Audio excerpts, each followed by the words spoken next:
Good morning student, welcome in Gurukulam academy Delhi. आज हम बात करेंगे कि यूपीएससी जो सिविल सर्विसेज है 2023 के जो रिजल्ट्स आए हैं उसमें प्री के जो मार्कशीट आ रहे हैं वो बहुत चौंकाने वाले हैं। तो इस पर हम बात करेंगे कि यूपीएससी को क्या करना चाहिए। हालांकि वो फाइनल जो सेलेक्टेड कैंडिडेट्स हैं उनके तो वो सारे मार्क्स लेके आती है, प्री के मेंस के सबके, और लिस्ट भी एक प्रकार से वो दे देती है। लेकिन जो सेलेक्ट नहीं हुए हैं उनकी मार्कशीट और उनके जो है क्लेरिफिकेशन ज़्यादा ज़रूरी रहता है, क्योंकि जो सेलेक्ट हो गए मुझे लगता है उनको तो मार्क्स जानने का उतना जो है उत्साह रहता नहीं है, उतना एगरनेस नहीं रहता, क्योंकि एक बार सेलेक्ट हो गए तो फिर मार्क्स उनके लिए उतना ज़्यादा मायने नहीं रखता। हालांकि रैंक वाइज तो कभी ना कभी जरूरी लगता है कि किस तरह से हमारे कितने नंबर से फर्स्ट रैंक आया, कितने नंबर सेकंड रैंक आया, लेकिन जो सेलेक्ट नहीं हुए हैं वो तो जी जान से लग जाते हैं कि आखिर क्यों नहीं हुए या फिर कहाँ कमी रही। लेकिन यूपीएससी को जो फेलियर्स है उनका एक बहुत बड़ा डाटा जो है वो जारी करना चाहिए अपने साइट पर। जस्ट एग्जांपल हम देखें, सी सेट था काफी टफ आया था, सारे टीचर्स भी ये बोल रहे हैं 2023 का जो सी सेट है वो काफी टफ था।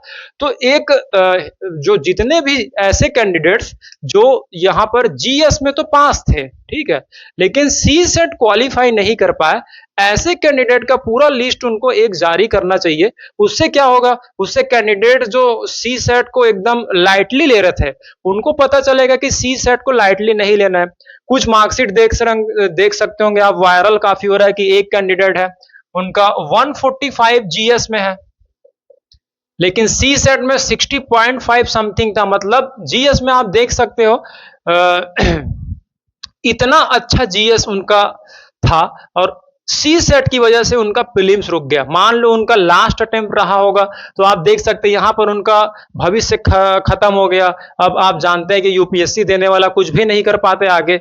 तो अगर ये लास्ट अटेम्प्ट रहा होगा या फिर उसका कभी लास्ट अटेम्प्ट भी ना हो लेकिन एक साल फिर से इन्वेस्टमेंट, वो भी केवल कुछ पॉइंट नंबर से, तो यूपीएससी को ये सोचना चाहिए कि किस तरह से उन्होंने अचानक से सी सेट को क्वालिफाइंग जो पेपर था उसको इतना टफ कर दिया। और आपको जीएस में जो है चेक करना है तो आप देख सकते हैं ये 145 मार्क्स उनके आए थे।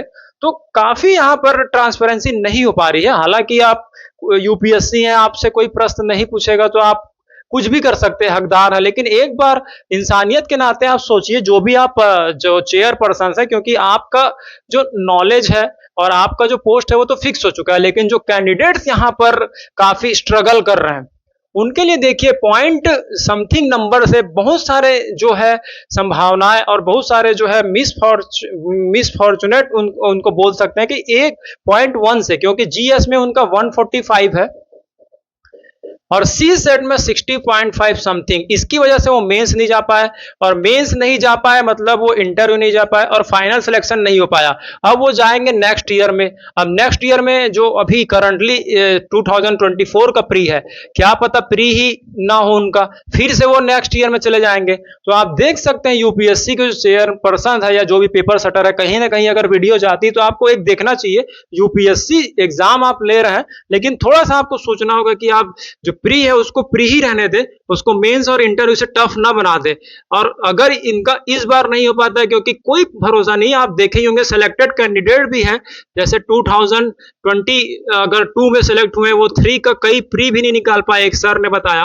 तो आप देख सकते हैं इनका ये साल तो गया, अब 24 में जाएंगे। अब इन्होंने भी अभी सी सेट की वजह से अगले बार जाएंगे, अब हो सकता है इस बार पेपर टफ आ जाए, फिर से उनका क्लियर ना हो पाए, फिर वो 25 26 और अटेम्प्ट कौन सा है। मतलब आप देख सकते हैं कितने संभावनाओं से कैंडिडेट जो है पेपर में बैठता है।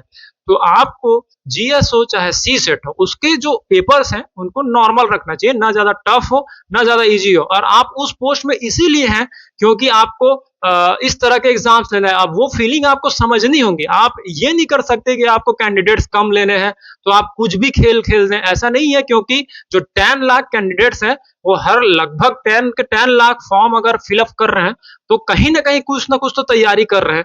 तो आप इस तरह से अचानक से कोई भी चेंज कर दें तो फिर पैटर्न नहीं रह पाता और वैसे भी रिजल्ट आ जाता है। तो मीडिया जो है हमारी तो सिलेक्टेड कैंडिडेट्स को ही दिखाती है, लेकिन वो ट्रांसपेरेंट कैसा लाया जाए एग्जाम में वो बात नहीं करती। तो मीडिया को उठाना चाहिए, ये नहीं उठा पाते, स्टूडेंट्स भी नहीं उठा पाएंगे क्योंकि जब रिजल्ट आया तो आने वाला प्री है।